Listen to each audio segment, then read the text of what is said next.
everybody, welcome to my channel. My name is Sharon, and this is a channel that is dedicated to all things related to narcissism. I've been married to a covert narcissist for almost 20 years. I'm separated from him now, and what I do with this channel is I use my real-life experiences to get information out there to people about what narcissism really is, what it looks like, what it does to you, and what it does to your family. If you haven't already, I'd ask you to please subscribe to the channel. I'd really appreciate it.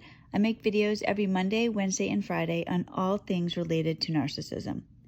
In today's video, I'm going to be talking about some things that I learned after narcissistic abuse that I really wish I had known beforehand.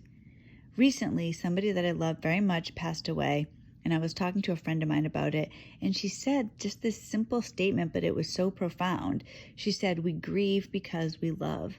And that just hit me so strongly. I knew right in that moment, yes, that is why people grieve. That's why I'm grieving right now. Later, I got thinking about narcissism, and I kind of went down this rabbit hole thinking about it, and I realized this is our answer.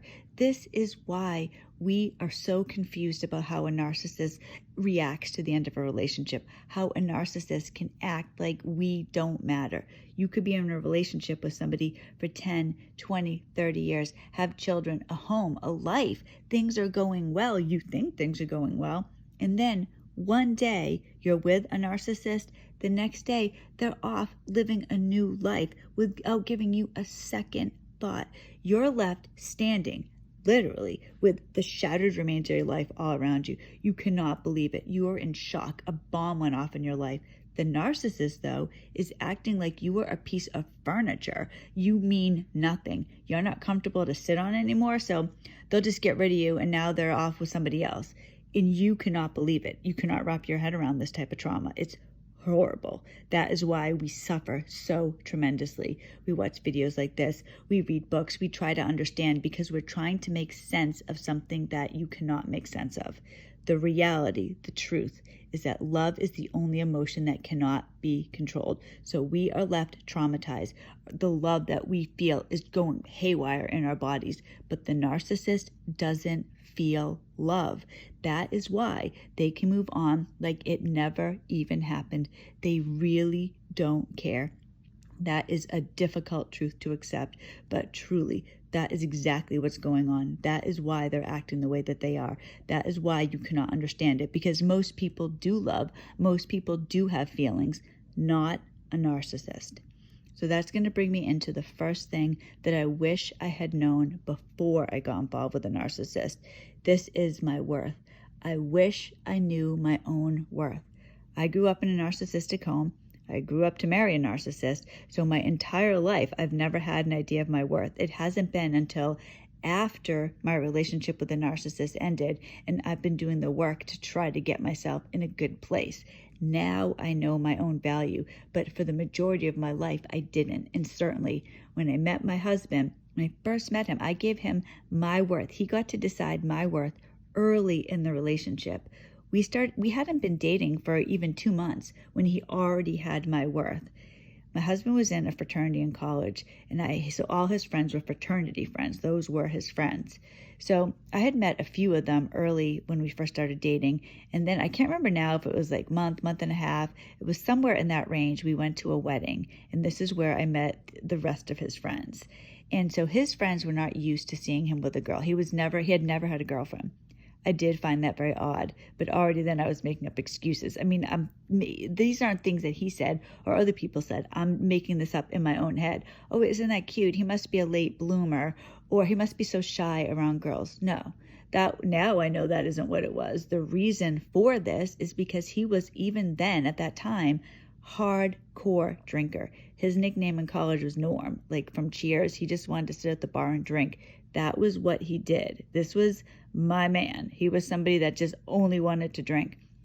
At the time, I thought it was weird. I did think it was weird, the amount that he drank, but I also had never dated somebody my own age. I had always dated older men, always. 100% of the people I dated were older. So I was thinking to myself, well, I guess maybe it's just because he's young. He's just immature. He's young. Now, he's my age, but still, like these are the things that I'm thinking. So making up these excuses. So we get to this wedding. I started meeting people, and his friends weren't very nice to him. They were saying to him right in front of me, and they weren't saying it jokingly. They were saying, how did you get her? Why is she with you? What do you have on her? I'd love to know the gossip you have on her. You must be blackmailing her if she's with you. And I thought, that's so rude. But again, I start immediately. I had no worth. I did not think to myself, why would his friend say that? What is there about him that I don't know?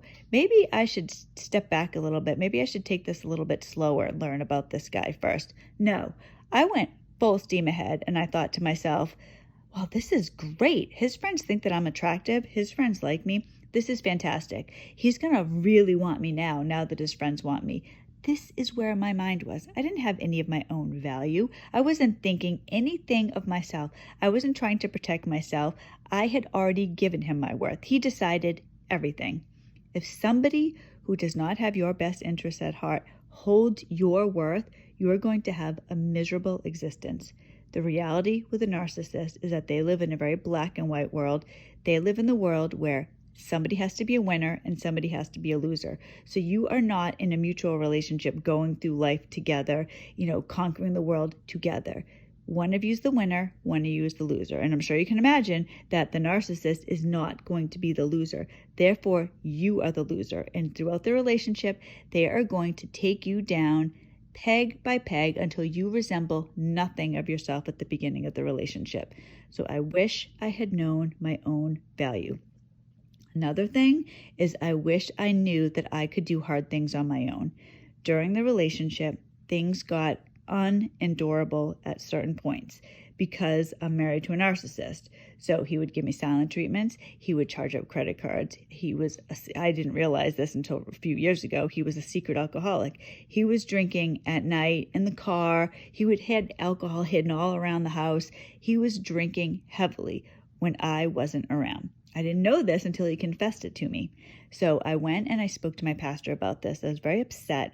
And I went to my pastor. I don't know what I expected him to say. I wanted, I guess, some guidance or some miraculous words. Now that I think about it, I don't know what I thought he was going to say.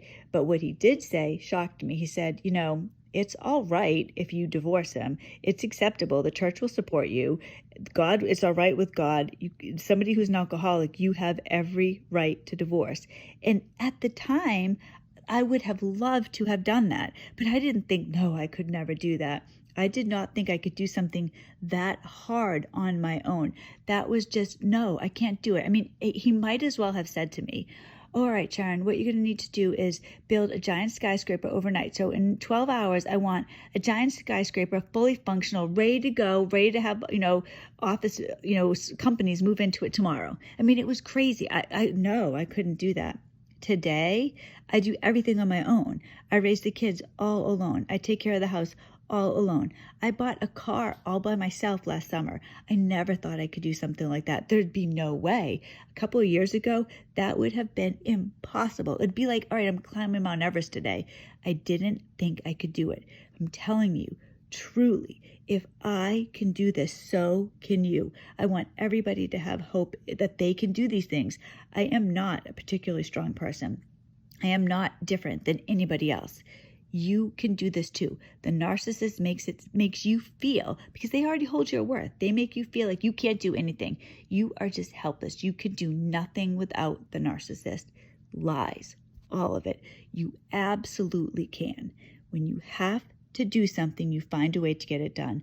People are stronger than they think, really. When you don't have a choice, you will find a way. Please hold on to that hope. It's true. Another thing I wish I had known is that there are good people and there are bad people.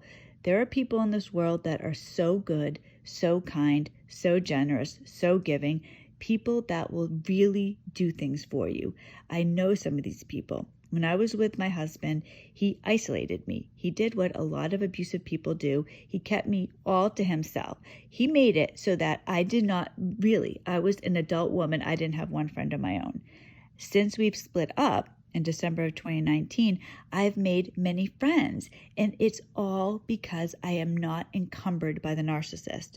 So I have people that will help me. If I needed something, I could call somebody now. I didn't have that before. There are good people in the world. They really exist. but there are also bad people in the world. Narcissists, they're evil people. Truly, I used to believe that everybody had goodness in them, that there wasn't a really bad person. I mean, maybe Hitler or something like that I would think was bad. But in general, people that I knew, I believed everybody had goodness in them. It's not true. There really are evil people in the world.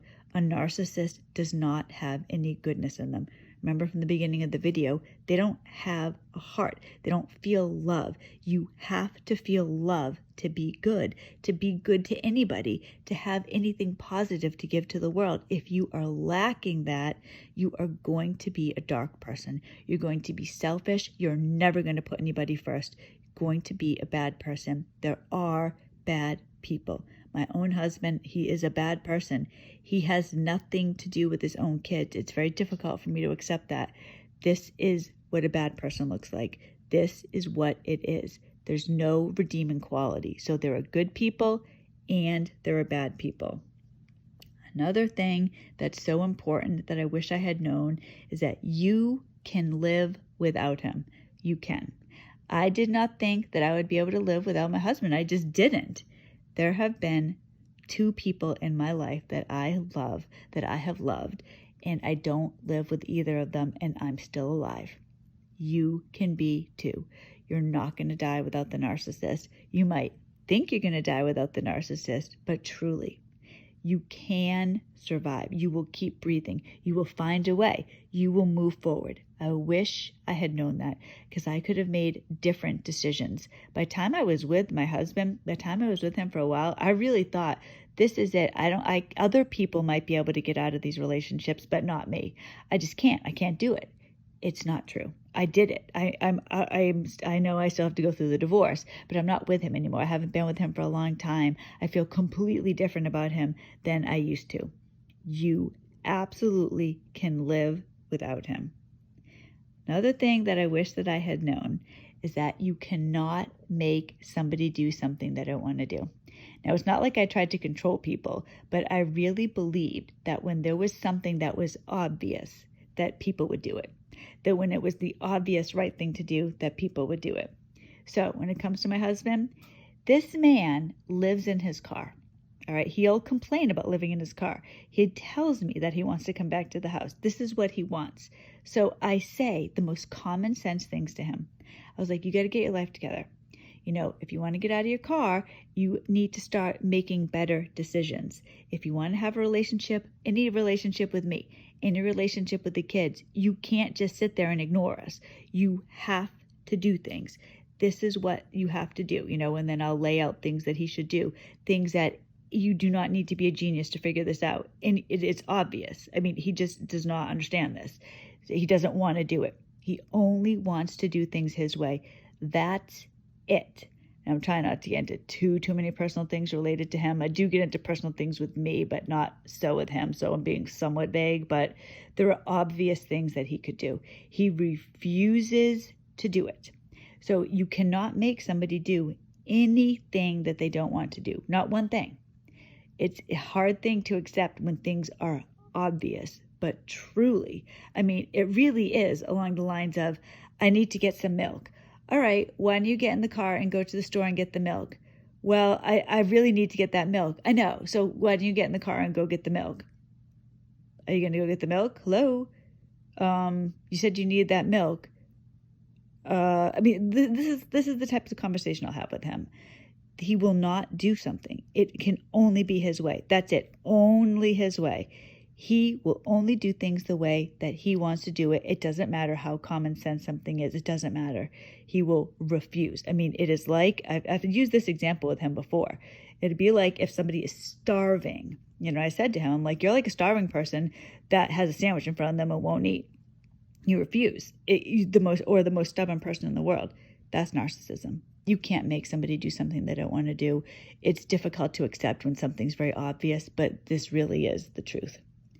And last thing I'm going to say in this video, and I might make a second video because I have many more things I wish I had learned, happiness is a choice, truly.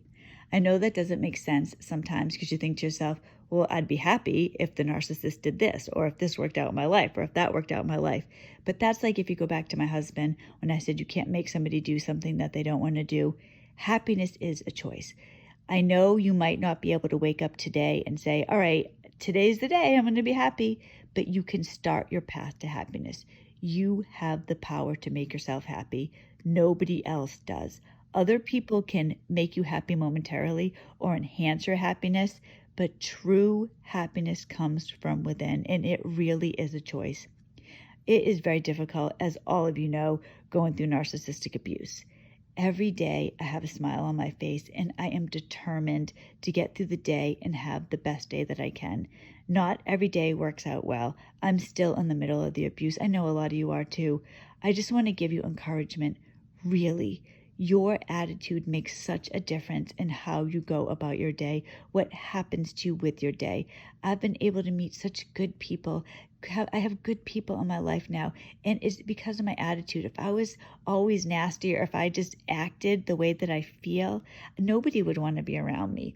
I want to be a source of goodness in the world. I want good things to happen because of me. I want to help other people. That's why I have this YouTube channel. There's lots of things I want to accomplish. I feel like I lost 20 years of my life with a narcissist. And even before that, because I grew up in a narcissistic home, I want to make a difference now. I feel free. I feel blessed and lucky. Even though I'm going through this trauma, I want to encourage all of you. It can be the same for all of us. Thank you so much for watching this video. I'm very grateful. The truth in life, really, is if you want to move forward, sometimes you need to make difficult decisions. You can do everything that you want to do and more. God bless all of you. Thank you for watching the video. Please like it. Please subscribe to the channel if you haven't already. And I will see you on Wednesday if all goes well. I hope everybody has a great start to the week. God bless you.